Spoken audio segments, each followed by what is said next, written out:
Hi, I'm Alix Paultre, and I'm here at the Things Conference in Amsterdam. And right now, I've got Simon Kemper with Datacake. Hi, Simon. How's it going?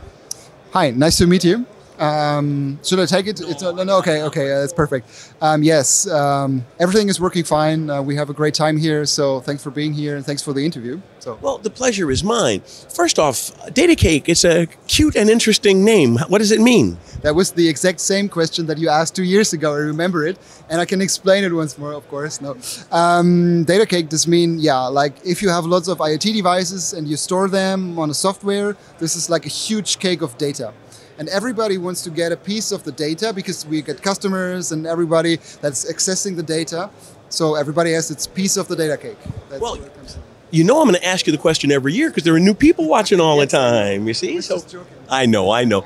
But the bottom line, it does bring up an important aspect. It's not just the devices. It's not just the network. It's the data. Yeah, that's true. Everything is concentrated around the data. So you could also say like Datacake is like a CRM system for your data, all the relations to the data, visualization, different device types, networks, everything is about the data, yeah. Well, now, growing network, growing community, the things, industries. Is this your first show? How many times have you been coming?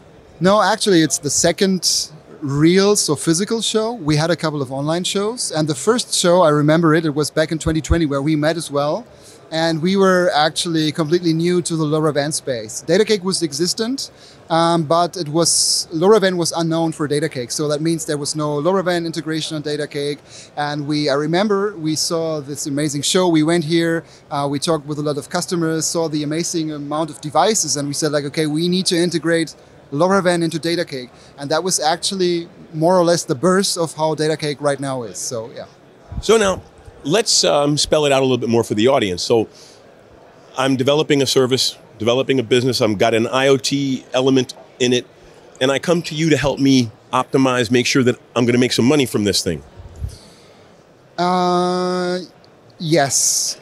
So the perspective in that case from Datacake is like, okay, there's like a lot of different device manufacturers, and what's super interesting about this ecosystem is that this all decoupled. So you got device manufacturers, you got the thing stack for the connectivity, you got various other visualization software, and Datacake is one of them, and it's the whole ecosystem, and we all make sure that everything is interconnectable, the data is interchangeable also to third-party softwares, and if you want to make money from you already have customers, for example, and you want to get some data, make it digital and allow them to access the data from everywhere, then this whole ecosystem makes sure that, you can concentrate on the customer application and on making money ultimately. And so that's the reason why we all exist, to make it easier for the customer. Now, you were talking about the thing stack. Is it an established protocol, or is it growing and developing? Tell us a little bit more about how that all works and how you're functioning within it. I would say it's established, of course. I remember good for 2015, it was the first time the Things Network appeared. And from then on, I think it's becoming more or less a bit of a standard. Everybody knows it. And LoRaWAN probably wouldn't be like it is without the Things Network. So for us, it's like an established protocol. And also with the new things that we see, like the things in the Things Stack version 3, we have a native integration for that because we want to import the devices from the customer side directly. So we take it like a thing that we need to have for the platform. Now, Simon, are there any specific application verticals that you're seeing a lot of action in, or is it across the board? Yeah, I mean, we're a manufacturer of a general purpose IoT platform. That means it's all over the board more or less, but there are verticals, of course. One vertical that we could see during the pandemic was, of course, CO2 monitoring. This dropped right now, obviously, because everybody thinks Corona is over, more or less. So there's no CO2 monitoring anymore. Not as much as it was before. But then there is, like, right now, what is evolving a lot is energy monitoring because of the energy crisis. And I think that this, unlike the Corona pandemic, won't disappear because energy is an important topic. And we see that as a vertical. But also, we see yeah, we are providing the infrastructure for larger enterprises, and this is also something that's a vertical, more or less, even if it's of different scale. But yeah, it's a vertical. Now, the industry has really been impacted by COVID.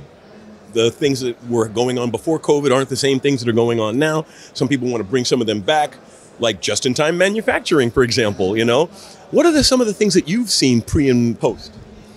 Well, actually, for us, it was a game changer because before we were like trying to make classical marketing, classical sales, and we had a hard time, especially in Germany, because digitalization in Germany is like far away from everywhere. And then the problem was we couldn't reach new customers. Through the pandemic, we were forced into making content marketing because we couldn't go anywhere. And that actually was a game changer for us because it opened up Datacake for the whole world. And through the pandemic, we were growing in the first year 309, and in the second year 400% of customers and users on the platform. And that because we were focusing on this thing that we can do good, like showing others how you use the software, showing others how you can use LoRaWAN, the Thing Stack, different devices, whatever. So yeah, for us it was a game changer, a positive thing. Yeah, that's what at least I can say from the pandemic. Well, at the end of the day, if it's a positive benefit to the client base, then it's a positive benefit, right? True, yes, of course. But I know there were some that were negatively affected. So it's, yeah, both sides. Well, that gives us reason to move forward and work on better solutions. Of course it is, yeah. Thank you so much, Simon, for taking the time. I really appreciate it.